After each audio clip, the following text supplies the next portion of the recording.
Bonsoir, mon nom est Guylaine Raby, trésorière de l'Association du Memphrey rural. Nous recevons aujourd'hui M. Jean-Noël Leduc, candidat de notre district 6 pour un deuxième mandat. Merci, M. Leduc, d'avoir accepté notre invitation. Ça me fait plaisir. Comme vous le savez, l'Association du Memphrey rural est un regroupement de quelques 700 propriétaires fonciers du district 6 de Magog. Nous veillons aux intérêts particuliers de nos membres, puisque nous vivons dans un secteur exclusivement rural, englobé par une ville urbaine en croissance. Pour nous, la mise en valeur de la ruralité, le respect des milieux naturels hydriques et agricoles, ainsi qu'un régime équitable de taxation pour nos membres sont un souci constant et parfois même une question de survie pour certains. Alors, pouvez-vous, dans un premier temps, vous présenter et nous parler de votre parcours personnel et professionnel, M. Leduc? Mon nom est Jean-Noël Leduc. Je suis présentement conseiller à la ville de Magog, dans votre district numéro 6. J'ai été arpenteur, contremaître, gérant de projet, et puis chauffeur d'autobus scolaire comme pré-retraite. Et maintenant, je suis où vous savez. D'accord, merci. C'est bref et succinct. Monsieur Leduc, vous vous présentez pour un deuxième mandat dans notre district et vous dites que vous avez amélioré les services dans les secteurs ruraux de Magog. Pouvez-vous nous préciser les services que vous prétendez avoir améliorés grâce à vos efforts dans notre district 6? Certainement. D'abord, l'amélioration des rues publiques en gravier. Dans vos secteurs, ces améliorations ne peuvent pas être perçues étant la plupart des rues privées. Au début du mandat, rappelez-vous la chasse aux chevreuils dont j'ai été appelé à discuter. Des demandes pour changer le règlement du 5 mètres supplémentaire obligatoire lors de la démolition d'une résidence et la construction d'une nouvelle résidence, qui est encore en pourparlers avec les équipes de la ville. Discussion, suggestions, transfert des requêtes de plusieurs citoyennes et citoyens au service Go. À ce jour, j'ai reçu 110 requêtes des citoyens du district 6, c'est 110 services rendus. Dans le prochain mandat, je serai au service des citoyens de toute la ville, comme je l'ai été dans le premier. D'accord. Alors, est-ce que vous avez d'autres améliorations de services que vous aimeriez apporter si vous êtes élu pour un deuxième terme? C'est ça. La sous-question que vous me posez, je l'ai un peu répondu. C'est dans le prochain mandat, je serai au service des citoyens de toute la ville comme j'ai été dans le premier mandat. C'est ma réponse. C'est votre réponse. D'accord.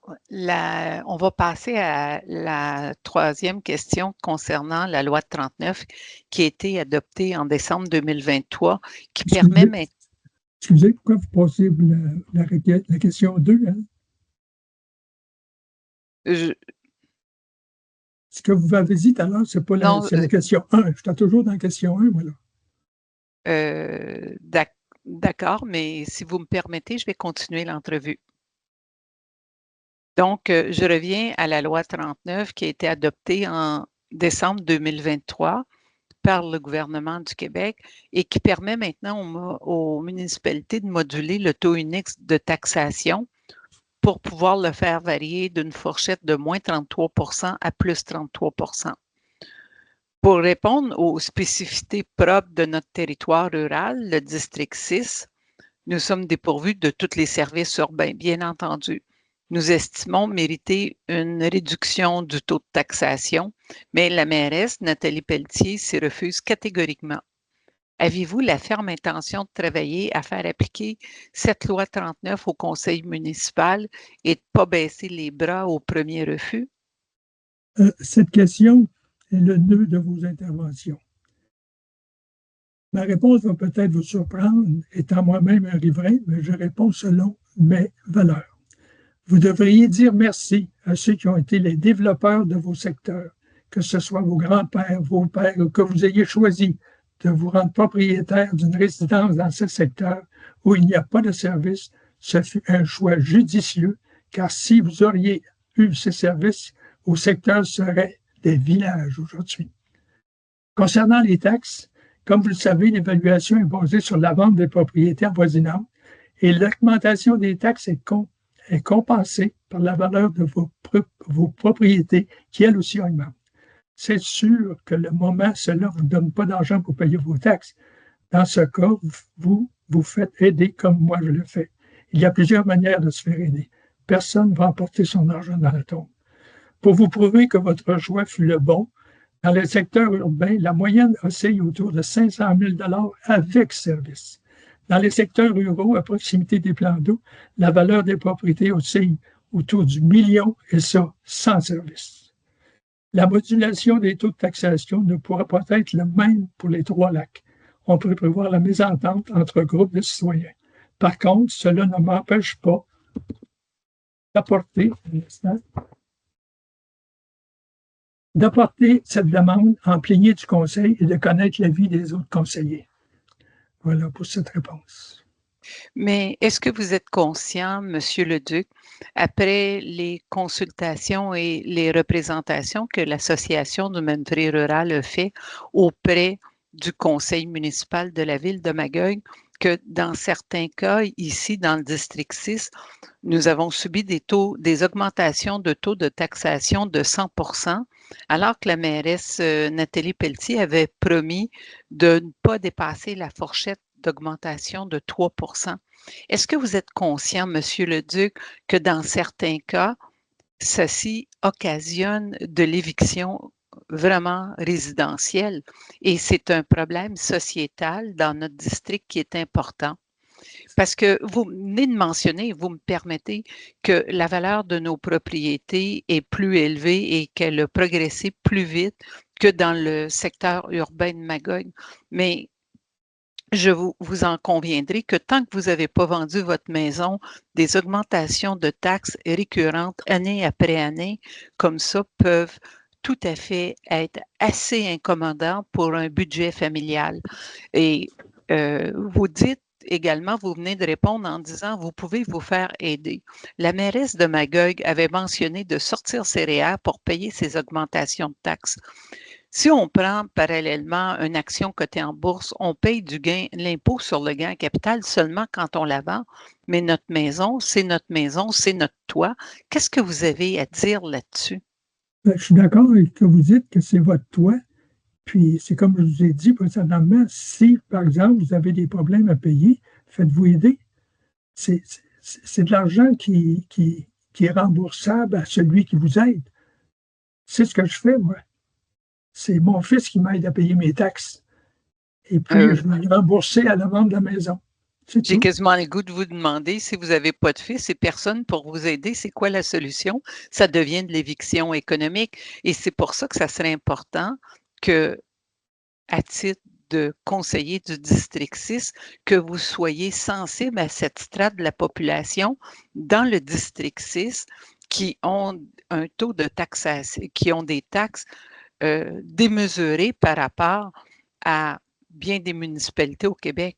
Et on pourrait en discuter longtemps, mais je pense que ce n'est pas nécessaire de s'étendre sur le sujet parce que vous êtes parfaitement au courant de la problématique et de notre augmentation de taxes qui est démesurée. Je suis d'accord, mais les autres lacs aussi ont le même problème. Partout, ça a augmenté. Puis le taux a été appliqué partout. Alors, pourquoi faire des différences? Je ne sais pas comment que la ville pourrait arranger des taux différents d'un lac à l'autre parce que les valeurs ne sont pas pareilles. Oui, attendez un peu, ça ne comprendre. fonctionne pas comme ça, là. Avec la loi 39, on a une possibilité dans un district, parce qu'il est facile de maintenir des statistiques là-dessus, et dans un district dont la proportion d'augmentation des valeurs immobilières est disproportionnée par rapport à un autre district, de le moduler en utilisant la loi 39 de manière à amortir le choc économique.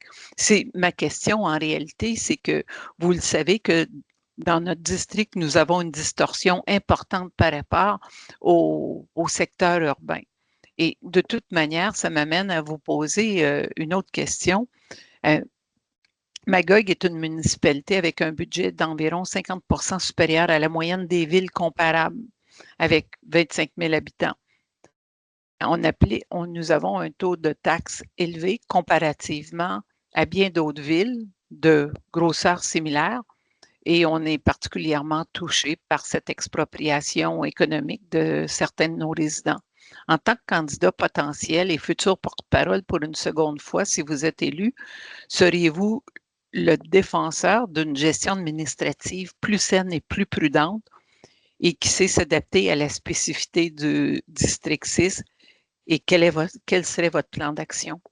Bon, à plusieurs reprises dans mon premier mandat, j'ai demandé que les sommes, 40% des budgets octroyés aux infrastructures soient dépensés dans les secteurs ruraux. Ça n'a peut-être pas toujours été le cas, mais il me faut dans le prochain mandat voir des chiffriers qui me le confirment. Il faudra mettre un frein au développement. Plus on a de logements, plus les prix baissent. Cela est une légende urbaine, peut-être à court terme, mais pas à long terme.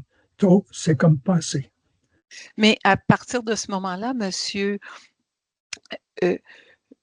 Jean-Noël, vous avez accepté dans le plan triennal de Magog, et dites-moi si je me trompe, qu'il n'y a aucune somme allouée pour le district 6.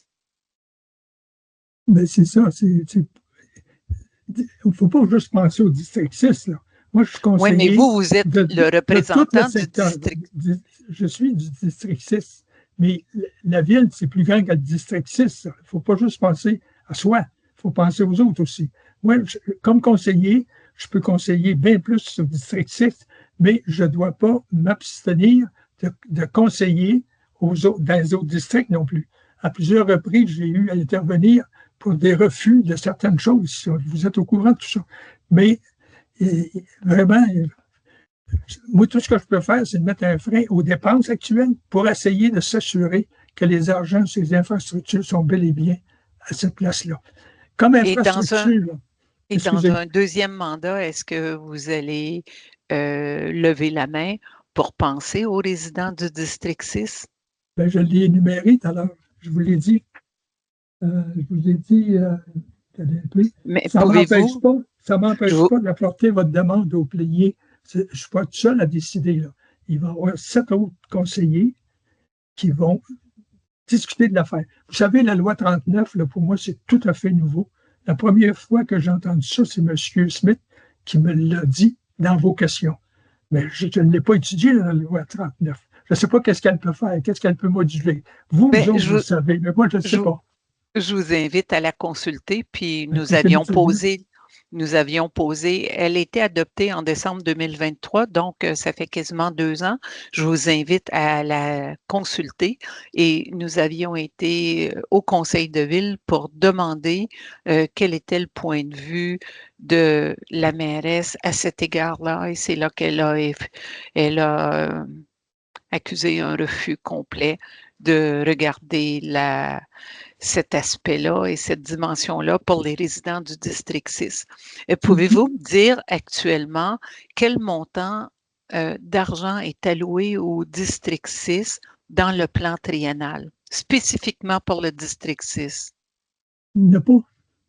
Il n'y en a pas, hein? C'est ce que nous trouvons vraiment. Il n'y en a pas pour chaque district, c'est global. Oui, mais compte tenu que vous êtes un conseiller municipal et s'il y avait des fonds qui étaient alloués spécifiquement pour les besoins du district 6, vous seriez informé. Parce que le budget, on paye nos taxes globalement, mais c'est bien de connaître la quote-part du district 6 dans ce plan triennal-là qui est très important. Pour Magog, ce n'est pas divisé en districts. C'est global, comme les taxes sont globales. On ne sait pas si c'est le district 5, 7 ou 3 ou 2. Il n'y a aucun spécifique pour chaque district. C'est plutôt la globalisation et tout se décide avec les fonctionnaires et le conseil. D'accord. Donc, en résumé, votre plan d'action pour un deuxième mandat, si vous êtes élu, en ce qui regarde l'amélioration de la gestion administrative de la ville de Magog en termes de coûts. Oui, définitivement, c'est une chose que je vais travailler beaucoup dessus parce que c'est difficile de savoir tout ce qui se passe et tout ce qui se dépense à tel ou tel endroit. On a des chiffres par les fonctionnaires qui préparent tous les documents. Ils nous emmènent ça, puis est-ce que c'est le bon chiffre? Je ne suis présume que oui, ce pas des gens qui travaillent pour rien, mais nous devons prendre la décision sur le fait. Tiens, voilà, ça va coûter 1 million, ça c'est 500 000, ça c'est 3 millions, ça c'est 9 millions. Mais c'est de même que ça fonctionne. On ne peut pas dire, OK, les rues, il y a des rues orphelines, il y a des rues, ça fait 50, 60 ans qui sont à refaire. Alors, toutes ces dépenses-là doivent être mises dans le PTI, comme vous dites, et c'est ça qui englobe l'argent. Puis ensuite, les gros contrats, comme le déplacement, pas le déplacement, prendre les eaux usées de Momerville, aller à Magog, ça a coûté une fortune. Là, on parle d'améliorer la rue principale S à cause des promoteurs qui veulent s'installer sur la fiche industrielle de l'usine de filtration, mais de filature. Alors, tout ça fait que c'est des grosses sommes, puis c'est ça que moi-même, je vais essayer de modérer ces dépenses-là pour que ce soit au service pas des promoteurs, mais des citoyens. Eh bien, nous espérons que vous allez réussir. Ça me mène à vous demander, on lisait dans le reflet du lac que le complexe des Deux Glaces sur le site de l'école secondaire La Ruche atteint maintenant 56 millions de dollars pour 25 000 habitants et qu'il y a un manque à gagner de 13 millions de dollars. Le conseiller Bertrand Bilodeau croit que les candidats en liste, dont vous faites partie, profiteront des prochaines semaines pour sonder l'avis des électeurs. Mais pour lui, ce qui est important, c'est qu'il s'agit d'un projet de plusieurs millions de dollars. Quelle est votre opinion sur le bien fondé de ce projet? Ma réponse sera très courte et descriptive. Pour moi, c'est un chambardement inutile qui affectera la vie des étudiants et tout le personnel de l'école. En surplus, surtout par le bruit incessant des équipements de construction. Voilà ma position. Il s'agit de lire entre les lignes maintenant. D'accord. Donc, mais vous êtes en faveur de la construction d'un aréna de 56 millions de dollars à Magog? Non, c'est pas ça que j'ai dit. Si l'emplacement est différent, ça ne coûtera pas 56 millions. 56 millions, c'est tout le chambardement du terrain qu'ils vont faire. Ça m'en coûte 10, 9, 12 millions. En fait, la subvention sur laquelle les gens disent qu'on va perdre si ce n'est pas là, ça va être dépensé juste par les infrastructures changeantes sur le terrain. Alors, c'est pour ça, moi, je ne suis pas à la ruche du tout. D'accord. Donc, on va suivre le développement de ce gros projet-là. Est-ce que vous le considérez en termes budgétaires disproportionné par rapport au nombre d'habitants à Magog? Moi, je n'ai pas calculé, c'est-à-dire, je n'ai pas visionné ce genre d'études-là. Mais par contre, durant le mandat, on nous a présenté des études pour des arénas au Parc de l'Est. Et c'est très loin du 55 millions. Parce que c'est toutes soit sur un bord ou sur l'autre, c'est toutes comment dirais pas des inventaires, c'est des suppositions qu'ils font, là, des hypothèses. Des estimations, non, des estimations, là le mot. Puis que ce soit au Parc de l'Est, on n'a pas encore les chiffres précis pour la ruche. Alors, c'est-tu 55 millions? On ne sait pas. Parce qu'on n'a rien vu, c'est pas fixe. Peut-être ça va être moins, peut-être ça va être plus. C'est pareil comme au Parc de l'Est. Les dossiers que j'ai, c'est des estimations. Alors, c'est tout le temps que nous avons, M. Leduc, puis je vous remercie pour votre service public et votre dévouement au District 6 et nous vous souhaitons la meilleure des chances pour le 2 novembre prochain pour un second mandat. Merci et bonne fin de journée.